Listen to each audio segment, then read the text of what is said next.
டிட்வா புயல் தாக்கம் காரணமாக இலங்கையே சின்னாபின்னமாகி உள்ளது. அதே சமயம் அவசர நிலையும் பிரகடனப்படுத்தப்பட்டுள்ளது.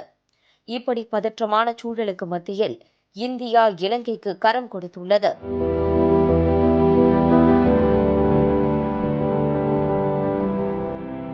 இலங்கையில் 10 நாட்களுக்கு மேலாக பெய்து வந்த கனமழை காரணமாக அங்குள்ள பல இடங்களில் கடுமையான வெள்ளப்பெருக்கு ஏற்பட்டுள்ளது. இப்படி வெள்ளத்தில் சிக்கி தவிக்கும் மக்களை மீட்கும் பணியில் இந்திய மீட்பு குழுவினர் களமிறங்கியுள்ளனர். இந்திய கடற்படையின் ஹெலிகாப்டர்கள் மீட்பு பணியில் ஈடுபட்டுள்ளன. இலங்கையின் பன்னாலா பகுதியில் ஏற்பட்ட வெள்ளத்தில் சிக்கி தவித்த 8 பேரை இந்திய கடற்படையின் ஹெலிகாப்டர்கள் பாதுகாப்பாக மீட்டன.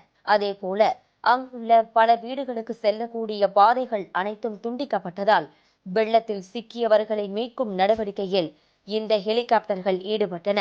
மீட்கப்பட்ட நபர்கள் பாதுகாப்பான இடங்களுக்கு கொண்டு வரப்பட்டு உள்ளூர் அதிகாரிகளிடம் ஒப்படைக்கப்பட்டனர். அது மட்டுமின்றி இந்திய கடற்படையின் விமானம் தாங்கி கப்பலான INS விக்ராந்த் களமிறங்கியுள்ளது. அதே சமயம் விக்ராந்த் கப்பலில் இருந்து இயங்கும் 2 ஹெலிகாப்டர்கள் மீட்பு பணியில் ஈடுபட்டு வருகின்றன.